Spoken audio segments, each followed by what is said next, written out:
Okay, we're live. What's going on? Old fashioned ice cream, appliance boot camp, Facebook family and friends. Mike Sneed coming to you. Want to thank everybody for joining us today. I know I say it all the time, but truly this has to be somewhat a short one tonight because I have a class here tomorrow and I need to get back home and get some sleep. We have a class that's coming. It'll be the first time that I've had uh, uh, predominantly college kids. These kids are in college. They're coming here. They'll be here for 3 days, and I'm anxious to get going with them, to kind of get a feel of where they're at mindset wise and stuff. And it's going to be a great time. So I need to get rested up so I'll be able to go with them. And because they on kind of a strict time frame, I'm going to have to kind of pack it in for 2 days straight, and then the third day, hopefully we can loosen it up a little bit. But the first 2 days, I got to pack it in because they have an actual time frame they had to get back to on on the third day. They got to leave a little early, so I got to make sure they have everything that they need. So I'm gonna have two kind of long days going in. But I gotta get ready for that. So it's gonna be kind of a short one tonight. Also, I want to thank everybody who bought the kettle corn, the pre-sale of the kettle corn business. That will be. I know I had it on there. It'll be out on the first. Unfortunately, I have this class. It'll be out on Monday. So Monday the 5th, you'll be able to get your kettle corn business. That will be live on the actual Teachable. So on the 5th, you'll be able to get it. I'm gonna wait till after the class is done. We kind of put this class in pretty quick because we want to. It's something that we're trying to experiment on a little bit to see if it actually works. And if it works well, then this is something that I'll be able to team up with this school to actually help with creating new entrepreneurs. And I'm looking forward to it. Also, in March, we're gonna have an ice cream and a kettle corn boot camp. It's gonna be probably the last one for people who actually purchase it. The people who purchased it, I haven't done one for them. I wanted to wait until we get the shipping container done. I'll be done with the shipping container in February. So in March we'll have the ice cream boot camp. That's going to be a 2 day boot camp. We're going to do the ice cream and the kettle corn together. We're going to do it at two locations. You'll be one location will be here at the actual old fashioned ice cream in Selma, North Carolina, and then the next day we'll be going out to old fashioned ice cream Junior. I'm going to call it. It's going to be in Rocky Mount, North Carolina. We're going to go out there and take a look and show you all how that's actually set up and how that works. So it's going to be 2 days. So I need with that we're gonna do that in March while everything is up and running, and you'll be able to see both places. So let's go ahead and get into this real quick. Sooner or later, you're gonna need a skill trade, and I'm telling you, so stop. You might as well just stop running and just come on to the skill trades now, while you can. I've told you all the story. Me and my good friend for many years, we used to have a debate. It was several books I read every year. I'm starting to do that again. Shout out. I'm reading right now Marcus Garvey, Message to the People. But every year it was about three or four books that I read every year at the beginning of the year to get myself repositioned to actually get myself repositioned for the year. And one of the books we used to read, him and I read together. We used to read Up from Slavery by Booker T. Washington, and we used to read The Souls of Black Folks by W.B. Du Bois. And we used to have a debate. I told you my friend he didn't like Booker T. For some reason, we think Booker T. And I think this might be where some of the stigma came. 'Cause Booker T. talked about it in his book. When the kids would report to college, they was having to build this college for these kids, and when they report, A lot of times they had to go out in the and go out there in the field and start clearing off land. And they thought, hey, I'm in college. I ain't supposed to be doing this manual labor anymore. This thing is crazy. I don't want to be here. This you're not teaching us anything. I could stay at home and done manual labor. And so uh, I think that's kind of where we got at in our community. We look at manual labor like that. We looked at that as, oh, you out here, you back slaving and doing all this stuff. And like the same thing he said, everybody back then wanted to be a minister. They wanted to dress nice, be a minister, and he said somebody be out there plowing their mule in the middle of the field, and he gets so hot and tired. He said Lord done spoke to him and called him to the ministry, and he go minister. As soon as somebody learn how to read 2 words, the next thing they want to do is go be a minister. That was the thing they wanted to do, and and and he Booker T didn't like that. He wanted you to stick to the skilled trades because he said that the skilled trades is where you were going to be at to where you can make your money. And at that time, we were the masters of the skilled trades. We were the craftsmen, and we were the bricklayers. We done everything. We were the ones who was doing everything on the plantations, and we were master tradesmen. He was saying now, just take that skill set and since you own it right now, take that and pay and use that to start your businesses. W.E.B. Du Bois, he believed that we had to have the higher learning, the talented tenth, and what he wanted. He thought that we should aspire to be more of the thinkers. That we needed more thinkers and stuff. People, we'll say the big idea type of person. That's what I've not read Souls of Black Folks and stuff. That's what I get from W. Du Bois. He wanted to be more of the bigger idea, get more into the politics, get more into the higher education to move us to the next level of society. As you say, being somebody who was actually uh, making laws and actually uh, you know not so much the physical part of building the society, but more so the philosophy part of actually thinking and taking making people a better person. He didn't necessarily believe that education should be used just to create commerce or create money. He thought education was to make men better, make you a better person, make society better. They clashed a lot like that. And my buddy, he loved the boy. I love Booker T, and we used to all the time debate, which one was actually right.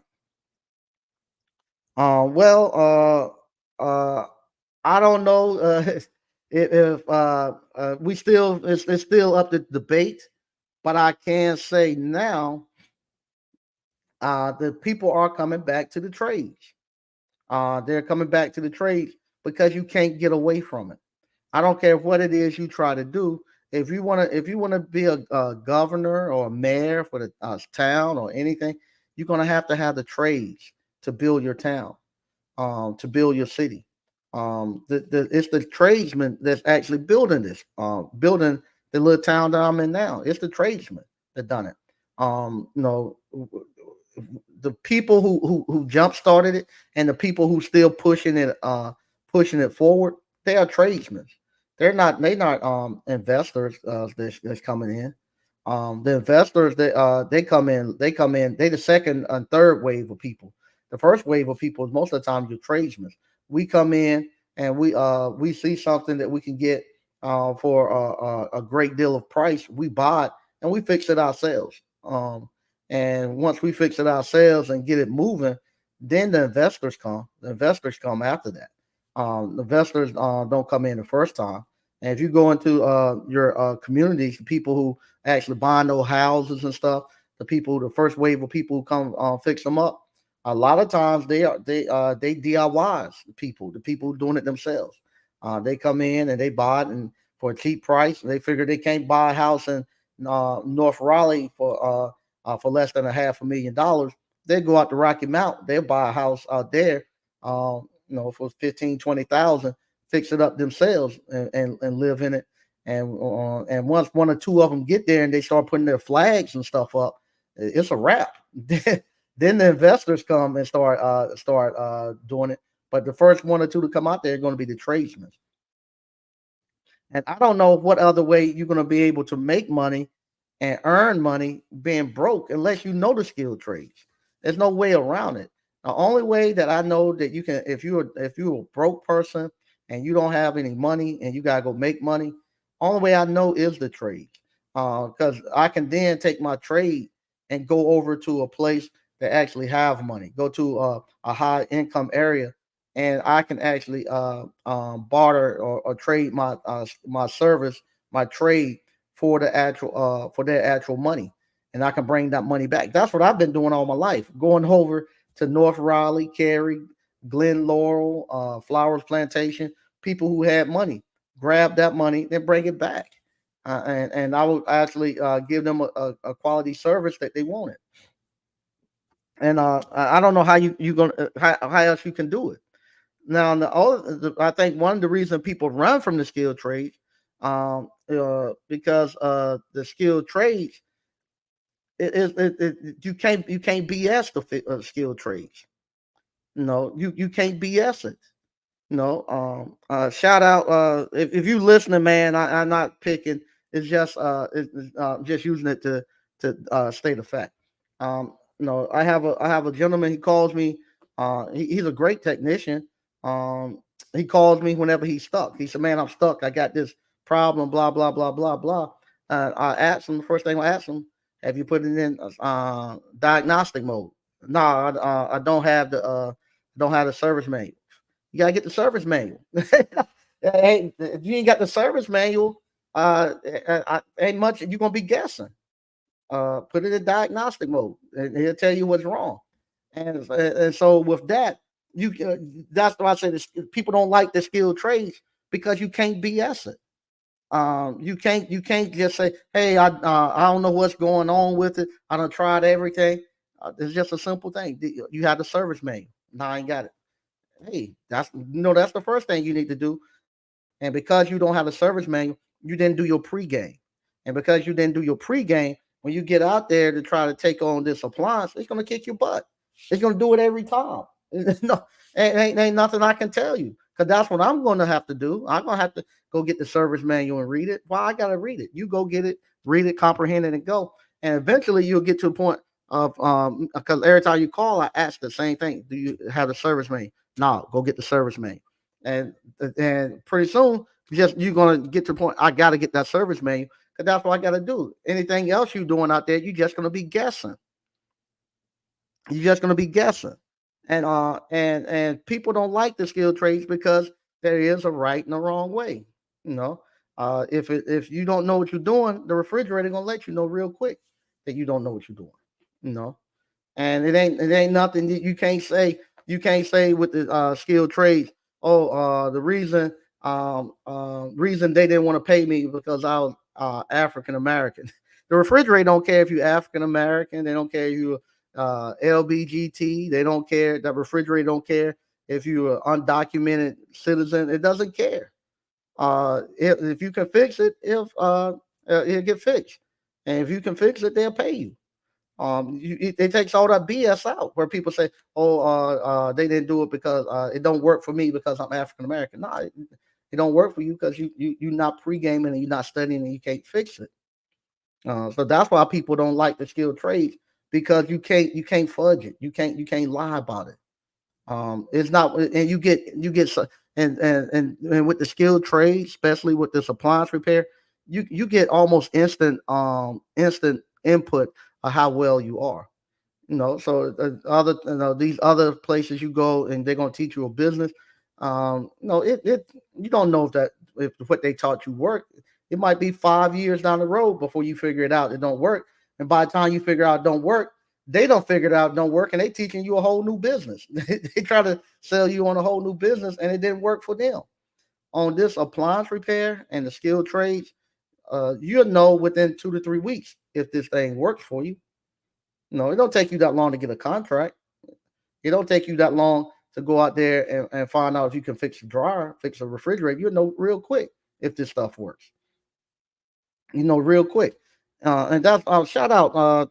One of my first the one of the first one of the first business mentors I had, spoke to him today, and that was one of the things. Uh, it was it was it was surprising to me that he wants to get into this, and that surprised me.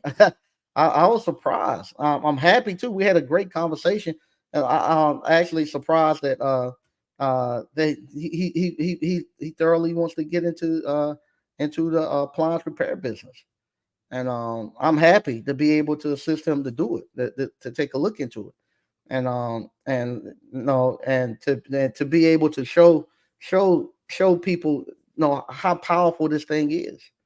This appliance repair, man. This appliance repair is great. And one of the things I was telling him, the way I teach way I teach my appliance boot camp, why it works, and I can do it within 2 to 3 days, is because I'm making you all business owners.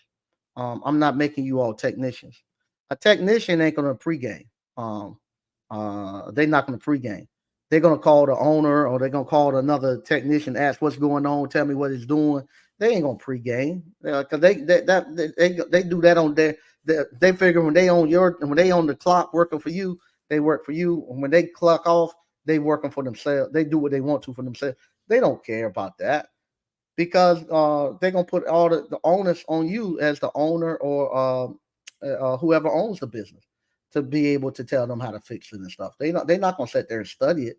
But because I'm making you all entrepreneurs, making you all business owners, you the person you gotta depend on. That person that you look at in the mirror every morning. And you going out to that customer house tomorrow, and you gotta study. You gotta pregame and do that, because it's just gonna be you and that customer and that appliance out there. And so it's up to you to. Ain't nobody gonna make you. I'm not gonna come there and pull my belt off and make you go get the service manual and read and pregame. I ain't gonna do that. But that refrigerator will. No, that washer will make you do it after you get out there 2 or 3 times in front of a customer. It'll make you do this appliance thing. Will make you do one or two things. It'll make you quit because you won't like it. It'll make you quit, or it'll make you go. You're either gonna go or blow with this appliance repair business. It's gonna either make you you're gonna stand up and say I'm gonna do it right, and you're gonna go, or you're gonna blow and quit. And you ain't got nobody got to tell you to get out the business. It'll run you out. And it'll break you. It'll break you financially and mentally. You let and have this appliance repair will have you where you not able, if you're somebody think you're gonna be shady, it'll have you where you'll be afraid to even go out to the restaurants and stuff, or go out in your town, for fear that somebody's gonna confront you about some shady stuff you done while you out in public. I'm telling you the truth, and I'm telling you from experience. If you're not running your appliance repair business right, you'll be ashamed to go out in public, because if you don't went there and took somebody money and you ain't paid them, they're gonna come looking for you. So it have you ashamed to go out in public. So you gotta what we call you gotta do right by this appliance repair. And on the other hand, if you do right by this appliance repair, it'll have you like a movie star when you go out in public. Everybody will know you. Like I tell you, because I fix appliances, I go to the restaurants. Hey, Sneed, come on in. Y'all come on and sit down. Hey, come to the back. Let me show you something real quick. If you got a minute, maybe you could tell us what to do. Yeah, I'm telling you, it'll have you like a movie star. You get walked in. You know how they say they bring the movie stars in through the back of the restaurant. You get brought in through the back of the restaurant. They don't want you to pay for your food and stuff. This honest to God talking. They don't want you to pay for your food and whatnot. Because that's how well of a person you will be. And uh and I'm gonna read some of the stuff we got here in the chat.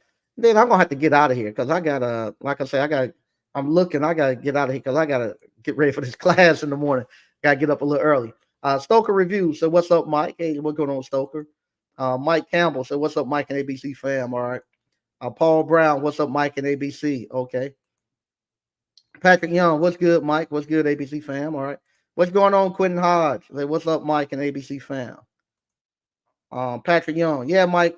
I was crazy about W. Du Bois when I was younger and in college in the 1990s. And I remember a professor telling me the pendulum would swing back to the trades. Booker T was right. Yeah, it did. It did. It did. And like I say, I today when today was one of those days when I said, no, Booker T was right. Booker T was right. Where you got to do it. You have to do it. You're gonna have to put it. If you want the only way you're gonna learn business, the only way you're gonna learn business is by actually doing a business. And the only way you're gonna learn trades is by actually doing the trades. And if you want to be able a great way to be able to teach entrepreneurship and somebody make a lot of money and pull themselves out, get them or start them a little business where they're working in the skilled trades. You can do it. You can do it. And I'm telling you, man, this appliance repair is great. It's wide open. You don't have no. You don't even have to market. That's the thing. You don't even have to market. Most of the time, you don't even have to have a website. And you get all the work you need. Um, I don't understand. I don't understand why somebody say they in the appliance repair ain't got no money. That's the thing. I can't figure out. If you're doing the five banking accounts and stuff, even if you ain't, even if you're not doing the five banking account and you just blowing your money, it's hard to. You can make $500 to $1,000 a day cash. That you getting every day. You can stay afloat. Doing that, but I don't see how you can even be broke doing this. Now, I don't know. I don't know. Rob Brotherow. Hey, what's up, man? I got my son a job as a welder helper. Now he's 19, make $26 an hour plus benefits and bonus. Yeah, yeah. I, I don't know why these kids not running into the trade. I can understand why. I know I don't understand. We have everything that they need to get into the trades. Only way you're gonna learn it is you gotta go work for somebody. That's how you don't learn the trades by going to no community college. You don't learn the trades that way. You gotta get on somebody's truck or become an apprentice. BK from the Rocket. What's up, brother Mike Sneed, ABC fan? What's up, BK? F. Robinson. What's happening, good people? All right. Quentin Hodge. Hello, Mike and ABC fan. Skilled trades are great. Yeah, they are. They are. What's up, F. Robinson? So what's up, brother Mike? All right. Patrick Young. Mike, anyone here interested in welding? There's a brother on YouTube with a channel called Hog on HOG on University. Okay, all right. What's up, Greg B? Facts. If you can't do it, the appliance will yeah, the appliance will definitely let you know if you ain't done your work. It definitely will let you know if you have not done your work. So you go out there one or two times, the appliance will let you know. Uh, Ricky Newsom, can I start appliance repair in my personal car? Yeah, I started my appliance repair business in my wife 1988 Honda Accord. The last 4 or 5 years that I ran my appliance repair business, I ran it off out of a Kia Soul. Appliance repair, you don't need a lot of moving. Excuse me, I said a lot of moving parts. I'm looking to see if a wholesaler just sent me some. I'm looking to see if any land in there. Okay, no land. Okay. Appliance repair, you don't need a big van and stuff. Back in the days, you had to have a big full size van.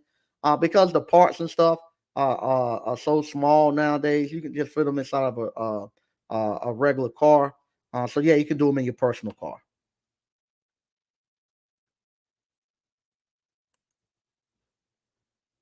Miami Appliance Repair, sir. What's up, everyone? What's up, Mike? All right. Stoker Reviews. I'm going to need you to bring the ice cream truck to Skid Row. Yeah. Uh, no, I was going back to something we're talking about there. I put a video out yesterday. When I no this past summer, I would take my Joco ice out. I was seeing if I could actually make money in a low income area that was kind of going through a transition. And I went out there in about 3 hours. I had about maybe $500-$600. I said, okay, I'm making about $200 an hour selling this Joko ice. But I still didn't know what it was. I thought it was just a great it's a good product. I thought it was just a product.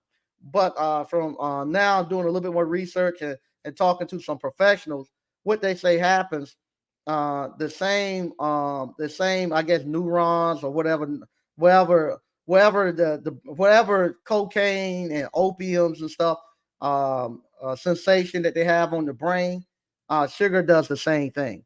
So that's what happens when they starting to come down off of those opiates and heroin and cocaine and all that. They wanted something sweet, and from there, that's when they start to crave those Italian ices, water ice, ice cream, and stuff like that. And so that's why you see all those ice cream trucks. I was noticing that when I would look at documentaries. In the background, all you hear is just ice cream trucks running, running, running. And finally, I was looking at one yesterday, and that's what the guy said. Man, why all these ice cream trucks around here on this place over in Pennsylvania where they just totally drugged out? And she's like, he was like, "Do y'all eat all these ice cream?" And the guy said, "Yeah, these drug addicts, all they doing is eating ice cream." And that's what it was, because when they coming off of the high of that drug, they need ice. They craving ice cream, and so you can sell a lot, and that's how I was making the money. So, like I said, I'm gonna be over there in a transitioning neighborhood, where unfortunately people are getting off of it, and but you still got a lot of walkers coming through there all the time, and so with that, you can actually make your money there, with your ice cream or your Italian ices, water ice, and then when the community transition, you can go from selling that $3 and $4 Italian ice, water ice, to selling $7 homemade ice cream. So I'm going to do pretty good out there where I'm at. Greg B, last year was the year of the repeat customers for me. Yeah, once you get to a point where you got all these repeat customers and you ain't got to advertise and they telling people, it's a sweet spot to be in. And then you can cut those home warranties loose and go strictly COD. It's a great position to be in. Especially, I'm telling you all, if you're a one or two man shop, man, this you can't beat this. You can't beat this. You can't beat it.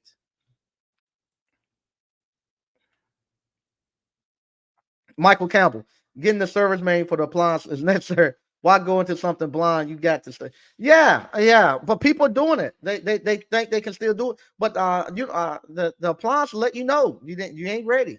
You're not ready. They networking. Patrick Young, Mike, I saw the garage door repair video you did with JT, and you saying you can make 1 million. Then I saw another guy saying he made 1 million installing doors, but his profit was just 250K.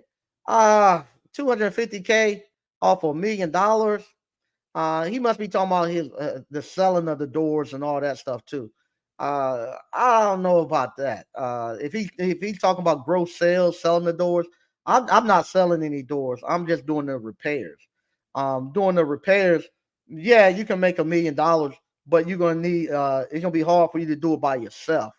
It's gonna be just about the same as appliance repair. You're gonna need about maybe 4 or 5 technicians or subs to crack 1 million. I think the most I was ever been able to get was about 300,000. With me, that's myself and about two guys. So I was able to crack about 300,000. So from there, I figure if I done it with three, if I had maybe 6 or 7 subs, I could crack 1 million, and that's profit. That's net profit. That's not gross. That's what I was able to net. All right. All right. They networking. D. Charles, have you seen the class action lawsuit against LG over the compressors? Matter of fact, I got 2 more I got to do. So I haven't seen them, but they falling out. It's about that time when they say in a little bit it's spring because birds be chirping. No LG compressors be falling out, boy. No LG as soon as springtime hit, those LG compressors start to fall out. So yeah, nah. I made a lot of money off of those LG compressors the last 2 years. One time you all saw it. I made enough money to pay. And from May until like September, I made enough money just changing LG compressors to pay for the whole year cash for my daughter to go college the first year. That's I'm talking about living on campus and everything. In just that short amount of time, I made enough money cash to pay for the whole first year of college for her. So I made a boatload of money off of those LG compressors. Uh-huh. Craig B, yeah, LG compressor fail year round. I just shake my head when I get them calls. Yeah, yeah, they fall. They always falling out. But people love them. I don't know why. I understand why. When you go look at the refrigerators, those refrigerators, I've had customers call me, hey Sneed, I'm getting ready to go buy a refrigerator. What should I get? I tell them stay away from the LG compressors. LG, yeah, stay away from them. The compressor's gonna fall out. Don't get it. Okay, I stay away from the LG. They'll get to the store. They'll call me. Hey, Sneed, what you think, man? I'm looking at this refrigerator. You think I should get it? What refrigerator? It's this LG. Man, stay away from that LG. Is not the compressor is gonna fall out on it. I know, but it looks good, man. And my wife like it, man. If we get a warranty on it, you think we'll be covered? Man, do not get that LG refrigerator. Okay, we good. I just wanted to make sure that was how about this model here? I don't care what model. Stay away from the LG refrigerator. Okay, we good. 2 days later, I talked to him. Yo, man, you get a refrigerator? Yeah, they bringing it. What you get? Man, we went ahead and got the extended warranty. I got that LG, man. I told you not to get it, and sure enough, in about 3 years, they calling me. Man, that compressor, that refrigerator not working. What you think it is? I know what it is. Compressor. I told you not to do it. You know, but I had several people to do that. Patrick Young, Mike. Yeah, he was saying 250K was his net from that 1 million gross. I thought that was a little low unless he was being complete. He might be if he's selling doors and stuff like that. He might be that if he's just selling doors. I didn't sell any doors. All I done was just the repairs. So it worked out about the same as the appliance repair. Especially if you go to the third party warranty company, you just changing door springs, putting in gear kits and stuff like that. You could do it. Miami Appliance Repair Service. Hey, Mike, I seen the article. They putting HVAC back in schools. Got kids fixing the AC in the schools now. I was like, about time. Yeah, yeah. I was telling them last week when I was in school, and I was taking residential wiring. We fixed all the electrical stuff in the high school. When you became a senior in the class, Mr. Eden, the school will have problems, have electrical problems and when I was a senior in high school, from